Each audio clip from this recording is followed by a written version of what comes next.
Welcome to the Krusty Fox, and another age-defying installment of Sex and the Shitty. This week's episode is called Twentysomething Girls vs. Thirtysomething Women, wherein Carrie and the gang take on anyone with the audacity to be younger or hotter than them, so expect a bit of this. Jesus f***ing Christ. You are totally coked out. You are totally jealous. This.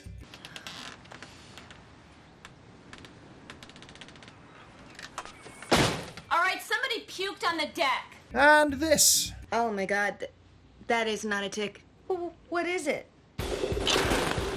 Don't forget to drop a like if the video leaves you feeling 10 years younger, subscribe for more generation-spanning hijinks every week, and defy the aging process until the very end so that you can catch last week's top comment and this week's question. Carrie kicks us off with a Brady Bunch parody this week, which I'm not going to bore you with. Suffice to say that a bunch of Charlotte's acquaintances screwed each other, and in the process, their summer rental in the Hamptons. And so, from the funeral pyre of their friendships, bequeath the house to Ms. York. Charlotte excitedly invites Carrie, Miranda, and Samantha to join her there, in order to escape an especially hot and sticky New York summer, which for once is not a reference to Samantha's gusset. I am thrilled to report that someone in the writer's room finally worked out what foreshadowing is and decided to give it a real obvious whirl. Charlotte lists reasons why this might be their last chance to holiday together. Next year they could be married, gesturing to herself, or have kids, gesturing to Miranda. Fair enough, that's a season 4 plot for Miranda, but I'll let them have a rare win. Well done, writers. Gold star. Despite collectively feeling as though they're past the acceptable window for house sharing girls' trips, isn't it a tiny bit pathetic, like being the oldest kid at summer camp? Charlotte's saccharine optimism hits different this time. They conveniently gloss over this being because not one of them has anything else going on in their private lives right now. Much like every actor other than Sandra Bullock who personally accepted a Razzie Award. Samantha's professional life does have some vital signs though. Unfortunately, they're coming from 25-year-old assistant Nina, who appears to be a version of Julia Fox in early beta testing. I mean, I was Josh Safdie's muse when he wrote Uncut Gems. Right. Uncut Gems. Right. Gems. Right. Despite having a highly evolved self-confidence that flirts with delusion, Nina's work ethic still hasn't slopped out of the primordial soup. You don't seem to grasp the vast difference between us. Oh, yes, I do. You stood in line at Studio 54. I stood in line at Studio 54. The movie. After interrupting a call filled with supposedly flirty shrieking to who I think we're supposed to assume is Alec Baldwin, Sam sends her giggling all the way down the unemployment line. In the bus queue for the Hamptons jitney, because nothing says mid-30s and doing fine like a 4-hour coach ride to your overpriced timeshare, Samantha rants about Nina's theft of her Rolodex full of clients. She's stopped in her tracks by Charlotte, who rocks up with 26-year-old man-child Greg in tow, having apparently forgotten that any fairy tale starting on public transport is likely to end about 3 hours later in a serial killer's basement. Greg invites them to a bonfire on the beach with his housemates, before which Charlotte warns them all to pretend that she's 27 for his benefit. While Charlotte tries to vacuum Greg's tongue out and the other attendees spray the beach with their chunder, Carrie, Miranda, and Samantha attempt an Irish exit. Carrie gets waylaid by aspiring writer Laurel, who recognizes her across the sea of sick. Laurel is a true Bradshaw fangirl, breathlessly complimenting her way into the inaugural and thankfully final Bradshaw mentoring scholarship by basically offering to be her maid. A flustered Carrie barefaced lies about having a busy summer, which is actually going to be spent watching all of her apartment walls turn yellow with nicotine stains, but hesitantly gives Laurel her number. Back at her apartment, Carrie thumbs through a scrapbook of what she seems to consider the glory days of her 20s, but as far as I can see, not much has changed. And I don't mean that as a compliment. She wonders whether fresh-faced 20-somethings are really any better off than their world-wearier elders, leading to this week's headline: 20-something girls, friend or foe? She ends up taking creepy Laurel to a book party where the festivities are quickly kneecapped by the youngling's admission that she's saving herself for marriage. Carrie's visible shell shock and history of slut-shaming Samantha therefore tell us that there's clearly no amount of sex you can have that she won't judge you for. After sending Laurel off to the bar to fetch a Cosmo like a badly trained service dog, Carrie bumps into fellow Hamptons goer Dr. Bradley.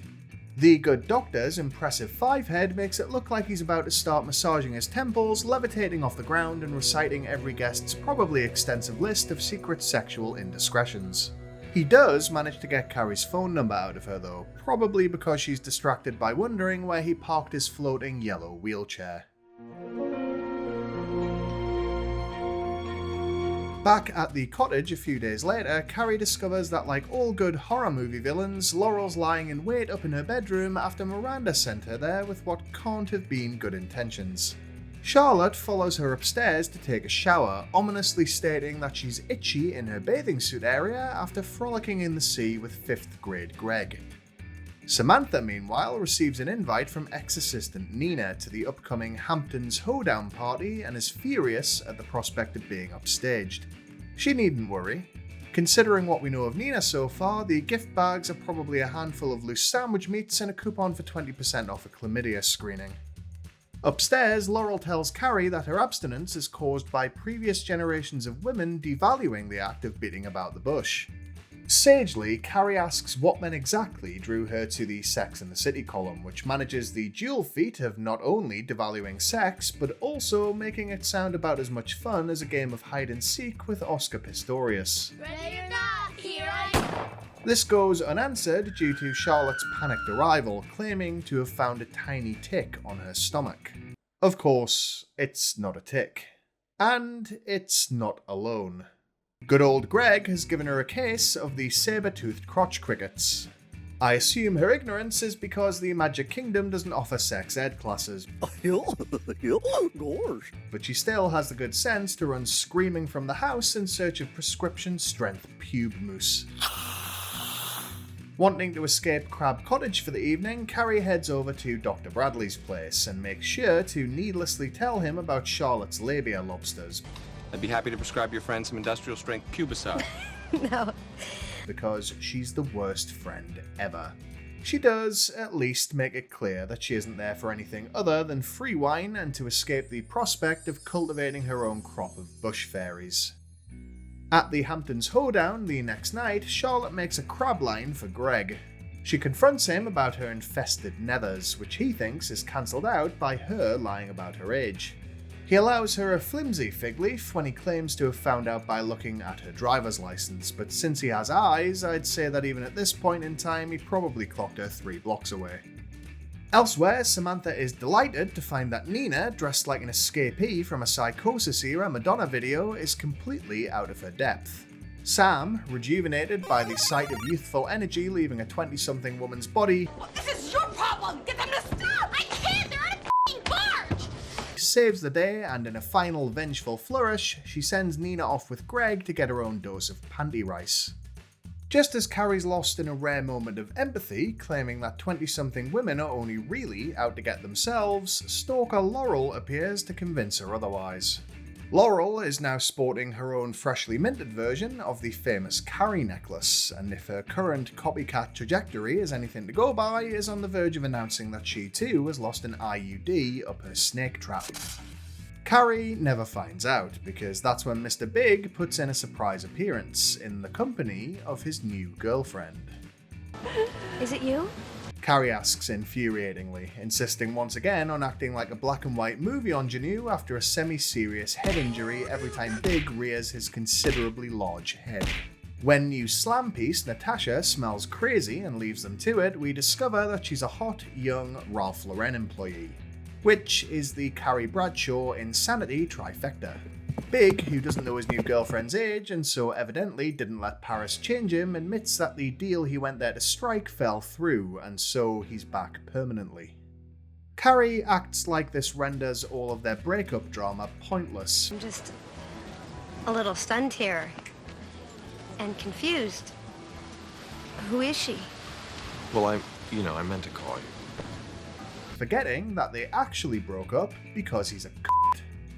Gone is the turn of the season Carrie, who wanted to put on a good show for her inevitable re-encountering of Big, which she proves by dramatically flouncing onto the beach and chucking her guts up.